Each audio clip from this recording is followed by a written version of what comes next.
Imagine living in a world where one person holds all the power, where your rights, your freedoms, even your life could be taken away on a whim. Sounds terrifying, right? Well, that was the reality for millions of people centuries ago. But in 1215, something extraordinary happened. A document was created that would change the course of history forever. This document was called the Magna Carta, and while its name might sound like something out of a dusty old history book, its impact is anything but ancient. The Magna Carta laid the foundation for the freedoms and rights we often take for granted today. But here's the real question. Why should you care about an 800-year-old piece of parchment? Because the ideas it introduced, fair treatment, limits on power, and the rule of law, are the very pillars of modern democracy. So buckle up. We're about to dive into the story of how a single document, born out of rebellion and desperation, became the blueprint for the world we live in today. To understand the Magna Carta, we need to step back in time to England in the early 13th century. Picture this: a country ruled by a king who believed his power was absolute.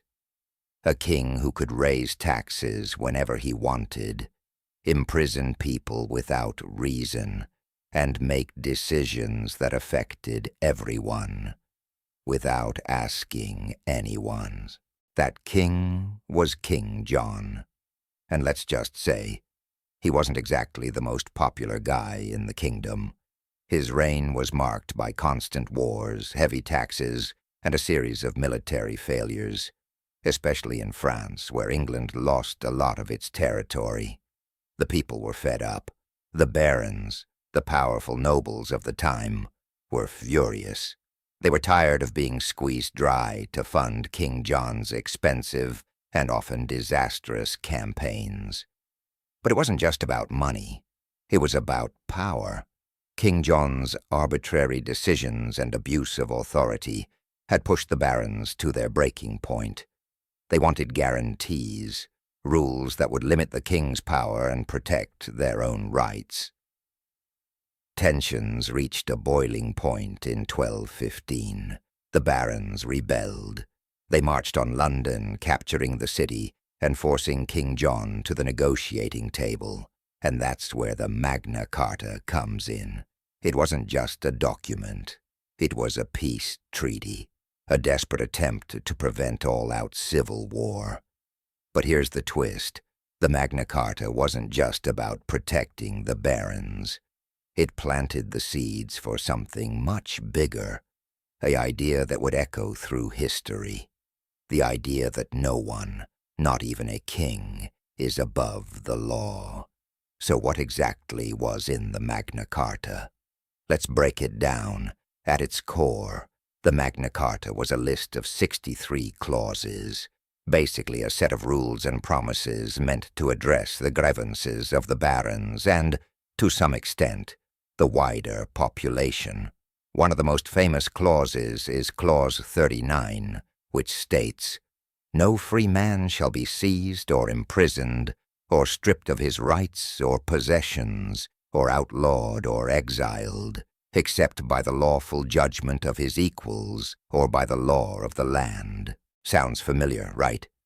That's because this clause laid the groundwork for what we now know as the right to a fair trial. It was a revolutionary idea at the time, a guarantee that even the king couldn't just lock someone up because he felt like it. Another key clause was about limiting royal power. The Magna Carta made it clear that the king wasn't above the law. He couldn't just impose taxes whenever he wanted. He had to consult the barons first. This was one of the earliest steps toward the idea of checks and balances, a system where power is shared, not concentrated in one person's hands. Now let's be real. The Magna Carta wasn't perfect. Many of its clauses were specific to the concerns of the barons, and it didn't exactly grant rights to everyone. But here's why it was groundbreaking. For the first time in history, a written document challenged the idea of absolute monarchy. It introduced the concept that even rulers must follow rules. Think about that for a second. In 1215, when kings were seen as chosen by God, this was a radical, almost dangerous idea. It was the first step toward the democratic principles we cherish today. Principles like equality before the law, the right to justice, and the idea that power should be accountable. The Magna Carta wasn't just a piece of parchment. It was a spark that would eventually light the fire of modern democracy. Now here's the thing about the Magna Carta. It didn't exactly start off as a success story. In fact, it was a bit of a flop, at least at first. Just weeks after King John agreed to the terms, he went back on his word. With the support of the Pope, who declared the document null and void, John basically said, "Thanks, but no thanks," and ignored the promises he'd made. The barons weren't having it. They rebelled again, and England plunged into civil war. It was chaos. But then, something unexpected happened.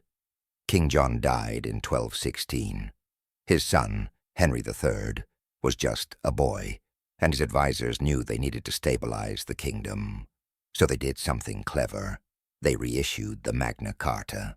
Over the next few years, the document was revised and reissued several times. Each version tweaked the language and clarified the terms, but the core idea remained the same.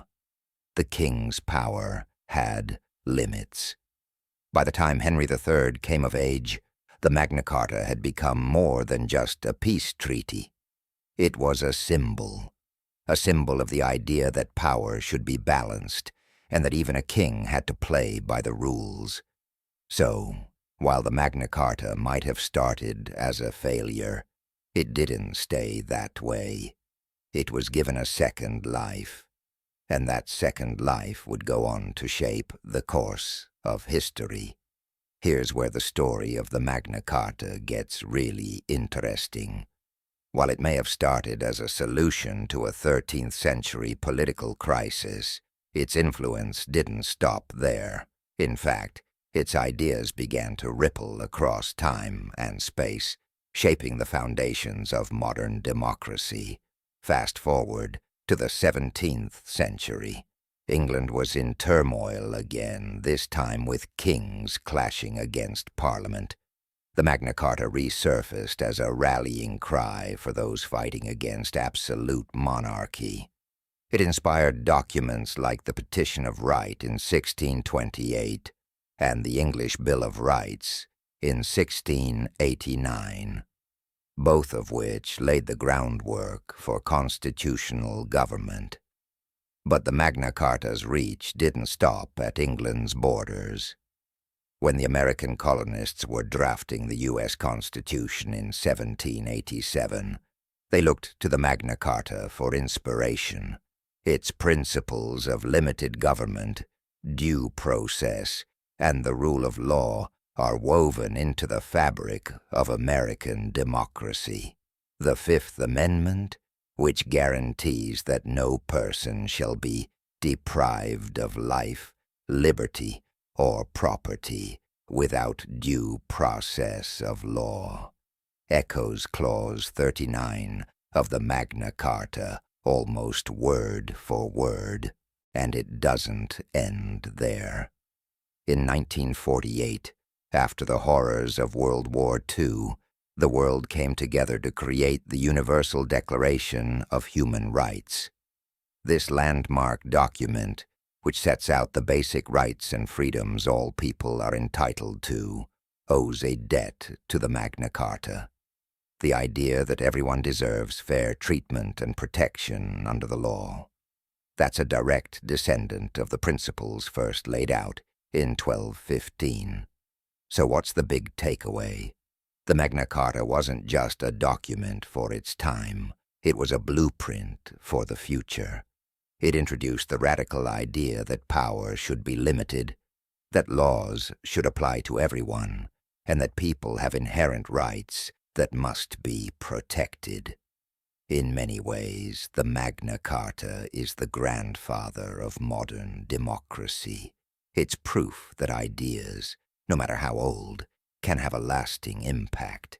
And it's a reminder that the fight for justice and equality is a journey that never really ends. Let's pause for a moment and ask ourselves, why does an 800-year-old document still matter in our world today? The answer is simple. Because the battles it fought are the same battles we're still fighting.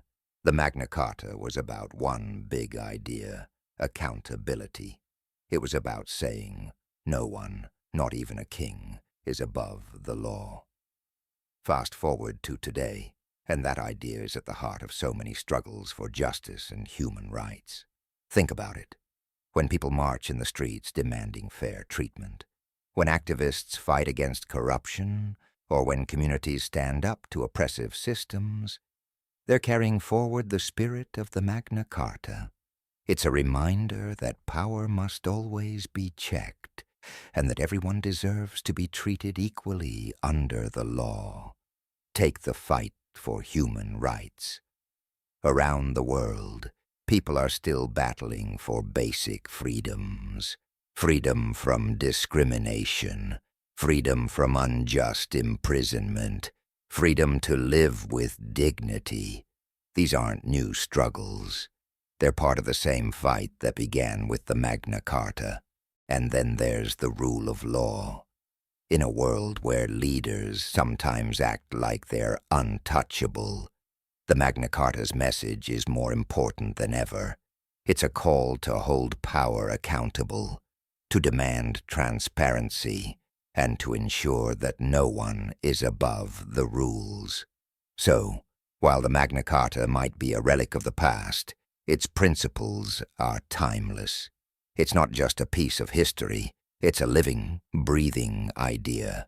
It's in every courtroom where justice is served, in every protest where voices demand change, and in every effort to create a fairer, more equal world.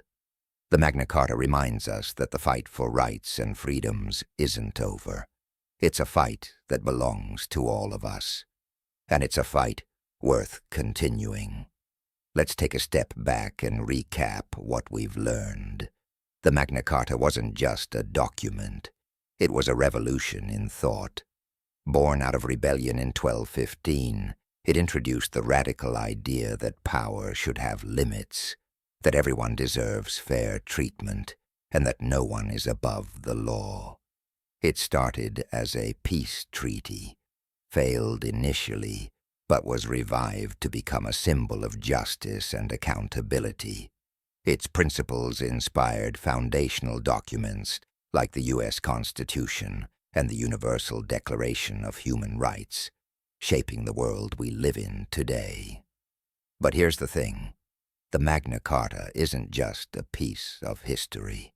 It's a reminder that the fight for rights and freedoms is never truly over. It's a call to action for all of us to protect those rights, to hold power accountable, and to ensure that justice is never just a word, it's a reality. So, as we wrap up, I want to leave you with this thought. The Magna Carta didn't just change the world 800 years ago. It's still changing it today, and it's up to us to carry its legacy forward. What will you do to protect the rights and freedoms we often take for granted? How will you stand up for justice in your own way? The story of the Magna Carta isn't over. It's yours to continue.